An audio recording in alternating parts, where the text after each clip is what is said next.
Здравейте, бютите! Много ми е приятно, че днес отново сме заедно.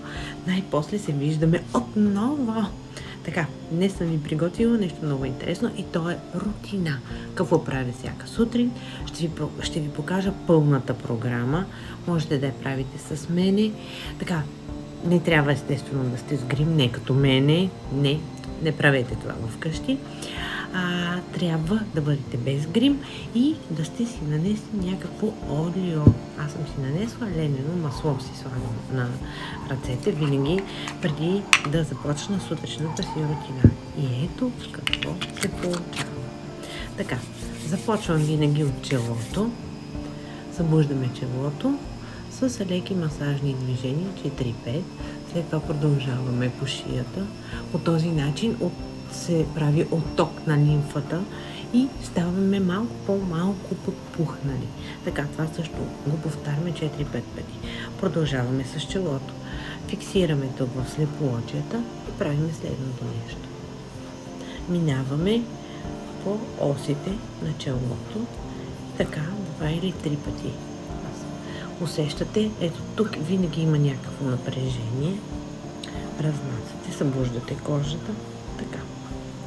Следващото упражнение, което правя за челото, това е разглаждане на бръчки. Фиксирам горната част.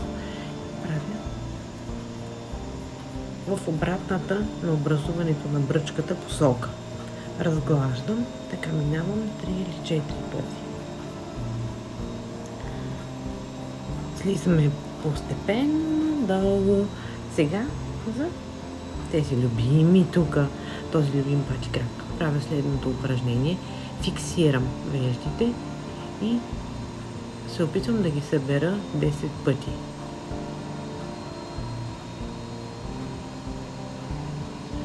След това преминаваме към очите. Правя следният масаж. Под окото минавам по този начин. Стигаме до тук. Ето така правим.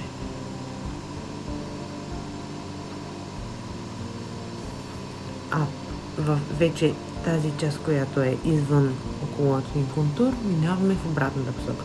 Значи правим така и така.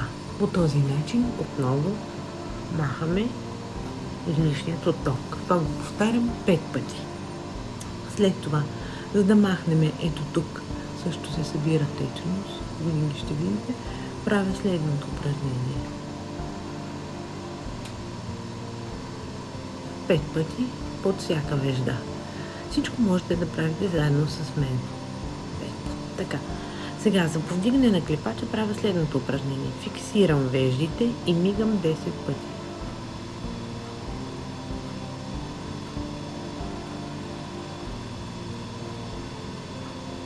Продължаваме, разбира се. Разнасяме отново тук.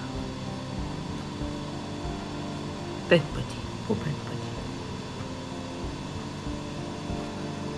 Сега трябва да махнем турбите под очите. Правим следното упражнение. Фиксираме краищата на очите, основата на очите и мигаме с долните клепачи. Това нещо се повтаря 30-40 пъти.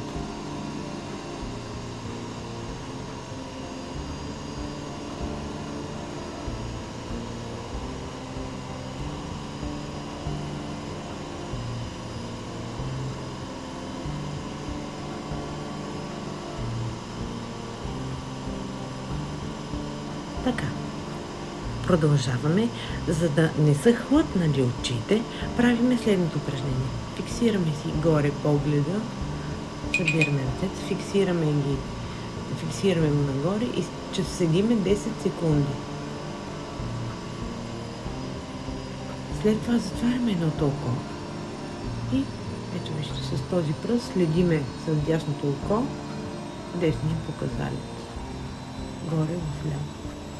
Отново 10 секунди седиме. Повтаряме го с другото око.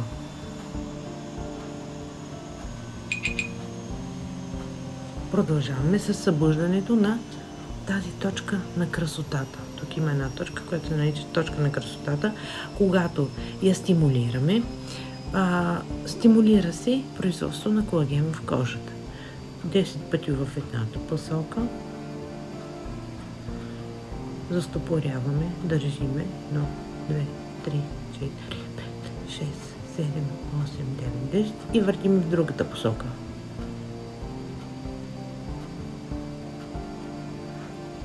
Продължаваме с лек масаж тук. Основата на назлабялата бръчка. Така, след това правим любимото ми упражнение срещу назлабялни бръчки. Въртим езика в едната посока.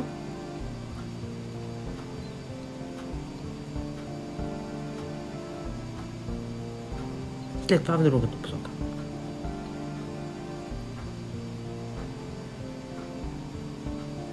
Десет пъти.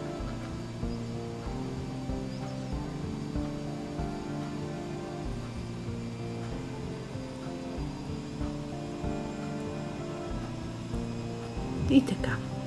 Продължаваме с назлабялните бръчки. Мисля, че сме приключили с палец. Въркаме и масажиране. Ето по този начин.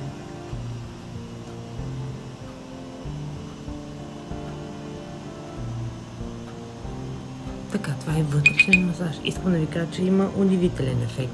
Продължаваме с брадичката. Първо събуждаме брадичката. Правим лек масаж отдолу. След това правим упражнения за овал. Фиксираме и по този начин 10 пъти.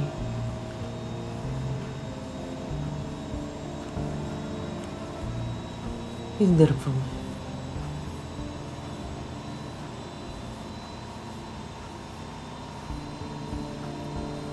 Продължаваме с упражнение за овал. Любимото ми упражнение – надуване на бузите с гледане нагоре. Това се повтаря 50 пъти. Аз нямам да го правя 50 пъти, но да си знаете, 50 пъти трябва да го правим. Това помага и за врата. Тук се разглаждат тези бръчки и за двойната брадичка.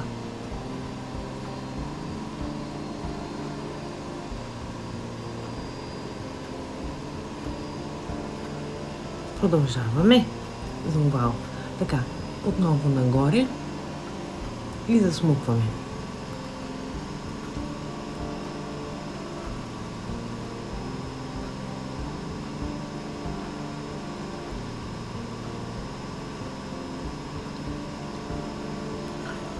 Пъти.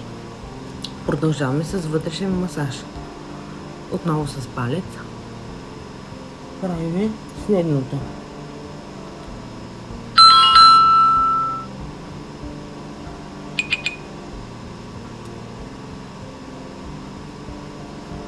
Фиксираме от другата страна.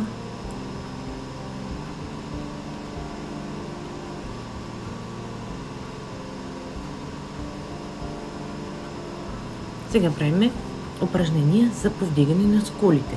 Фиксираме тук в основата и правим следното упражнение.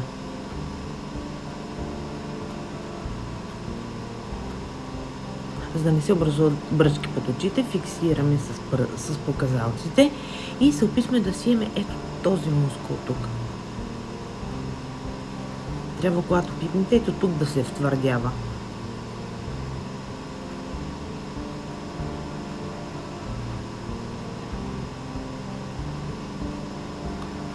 20 или 30 пъти.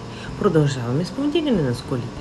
Външната им част фиксираме отново.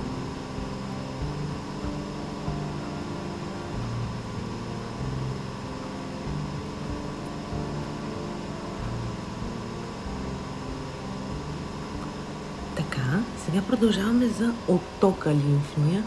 Тук масажираме издатината на черепа. Ето точно тук, зад ухото. Има една издатина. Масажираме я леко, като гледаме и ето тази основа на обичката също да масажираме. Това нещо се прави 60 пъти. Когато приключиме с това упражнението, вижте, вала как гледате да не смъквате надолу, а само нагоре да го правите.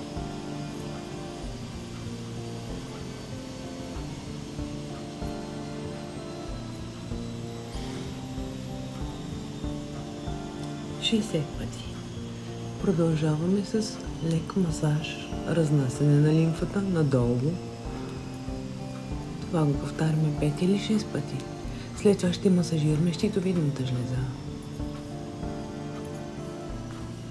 Ето така. 50 пъти се повтаря това.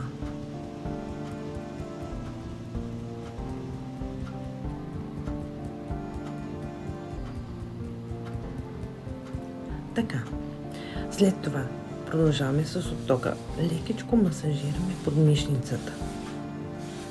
По 10 пъти. Защото сваляме лимфата надолу.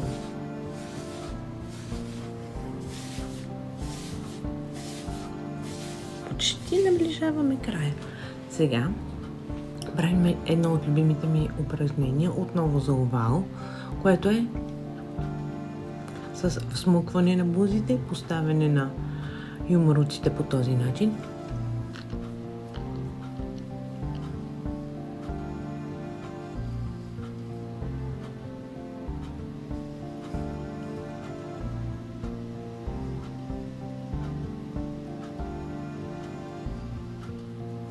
И завършваме естествено по този начин. Повдигане изцяло. 5 или 6 пъти. А по неврозата можем дори така лекичко да се оскубеме, за да повдигнем изцяло лицето. Малко се поразчорлих, но пък вече съм готова за деня. Изключително изпъната, тонизирана, с по-изпънат овал, с по-малко бръчки около очите, с по-малко торбички. И естествено точката на красотата е стимулирана и кожата ни вече работи. Това беше, мили приятели.